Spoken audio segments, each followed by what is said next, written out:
Mes frères et sœurs, plusieurs n'arrivent pas à saisir pleinement la grâce de Dieu. C'est pourquoi ils confessent tout le temps leurs péchés. Si je prêche ici, les impudiques, tu confesses ton péché d'il y a 10 ans. Pourquoi? Si je dis ici, oh, les gens qui ont avorté, du coup tu commences à pleurer parce que tu as avorté il y a 3 ans. Pourquoi? Frère, des fois qu'on prêche, tu n'es pas concerné. Des fois qu'on prêche, tu n'es pas concerné. Tu dis c'est pour les autres. Moi j'avais fait ça mais je ne fais plus. Je ne suis pas concerné. Des fois quand on fait des appels, venez devant les gens qui ont avorté. Toi ne viens pas, Dieu t'a déjà pardonné. C'est pour le bébé spirituel qui vient d'avorter. Toi Dieu t'a déjà pardonné.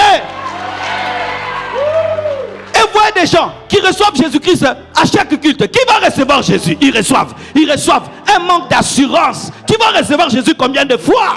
Même là encore tu vas recevoir.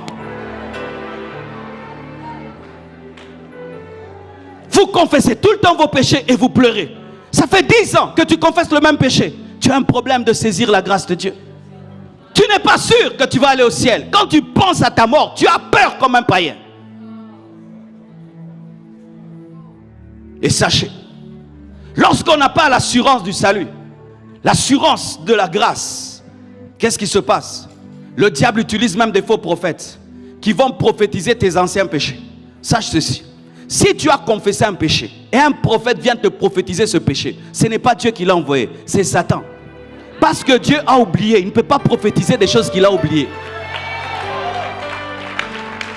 Tu me prophétises ma vie passée? Non, je ne vais pas venir. Ce n'est pas Dieu qui t'a parlé, c'est Satan qui t'a parlé. Satan se souvient de mes péchés, mais Dieu a oublié mes péchés. Et les gens, qu'est-ce qu'ils font? Ils veulent mériter le pardon de Dieu. Pourquoi tu jeûnes beaucoup? Certains vous jeûnez parce que vous avez la culpabilité. Tu ne crois pas que Dieu peut t'exaucer sans jeûner. Moi je ne jeûne pas pour que Dieu m'exauce. Je jeûne parce que c'est une discipline spirituelle. Mon enfant n'a pas besoin de se priver de nourriture pour que je lui donne un bonbon. Oh la vérité Et aussi tu jeûnes pour que Dieu te pardonne. Dans le Nouveau Testament, on ne jeûne pas pour être pardonné. Il n'y a pas le jeûne de repentance. Il n'y a pas le jeûne de repentance. Il n'y a pas le jeûne de repentance dans la Nouvelle Alliance. Des chrétiens qui jeûnent pour que Dieu leur pardonne. Des chrétiens qui se mortifient pour que Dieu leur pardonne. D'autres même font ce qu'on appelle l'autoflagellation. Il prend une corde et puis avec des épines, il se tape comme ça. J'ai péché et il est blessé. On dit que c'est un saint, un vrai incrédule rempli de cicatrices. Un vrai incrédule rempli de cicatrices. D'autres même arrivent à se crucifier pendant 30 minutes. Quel courage, quelle incrédulité! Tu n'as pas besoin de souffrir pour que Dieu te pardonne. Jésus a déjà souffert pour toi. Tu n'as pas besoin de jeûner pour que Dieu te pardonne. Jésus a déjà souffert pour toi. Donne-moi l'amen. Certains même, tout ce que vous faites à l'église ici, c'est de la culpabilité. Tu le vois nettoyer l'église, monter, descendre. Toi tu penses que c'est le zèle. Ce n'est pas le zèle. Il pense qu'en nettoyant l'église, Jésus va nettoyer sa vie.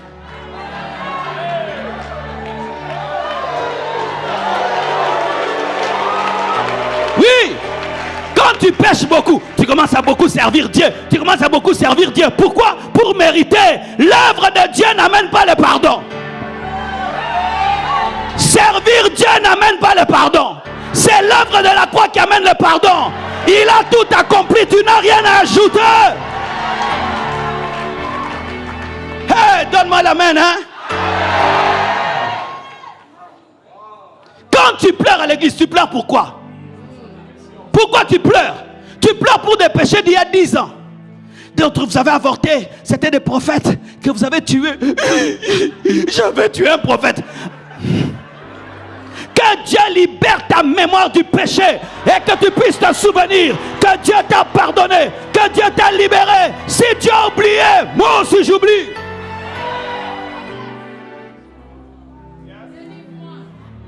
Donne-moi la main, Certains, vous avez ce qu'on appelle l'auto-sabotage.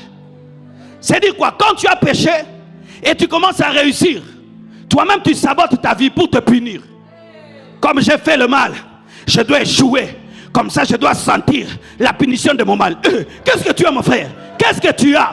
Dieu t'a pardonné et il ne t'a pas détruit. Toi, tu te détruis toi-même pour mériter le pardon de Dieu. Tu penses que ta justice peut plaire à Dieu. La Bible dit que notre justice est un habit souillé devant Dieu. Les offrandes que tu donnes ici, tu les donnes pourquoi? Pour que Dieu te pardonne. C'est ainsi que les gens volent. Ils amènent la dîme du vol.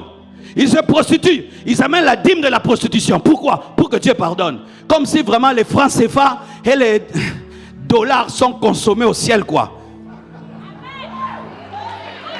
On donne l'offrande par amour, pas pour mériter quoi que ce soit. On donne l'offrande par amour, pas pour mériter quoi que ce soit.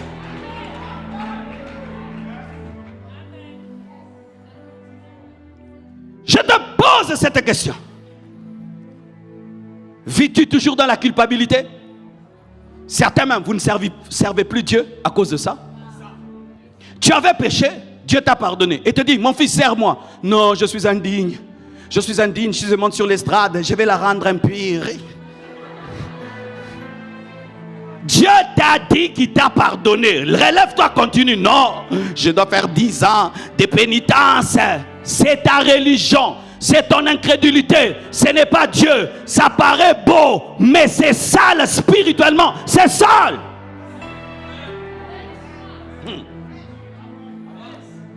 J'aimerais parler un peu aux gens qui craignent Dieu. Quand tu crains Dieu et tu n'as jamais commis de bêtises, c'est très très bien. Mais des fois, sans que tu saches, tu peux avoir ce qu'on appelle la propre justice. Je suis digne de le faire parce que je crains Dieu. Je suis digne. Et le jour que tu commets une bêtise, c'est le jour où on se rend compte que tu n'as jamais craint la grâce de Dieu. Maintenant Dieu te dit, mon fils, je te pardonne, comme j'ai pardonné à Paul. Non, je ne servirai pas Dieu. Pourquoi? Pourquoi? Réponds pourquoi. Parce que j'ai commis une erreur. Donc toi, tu peux prêcher aux gens qui commettent des erreurs, leur dire de se relever. Quand c'est ton tour de te relever, tu ne peux pas te relever. Pourquoi? Parce que toi, le fils de Jésus.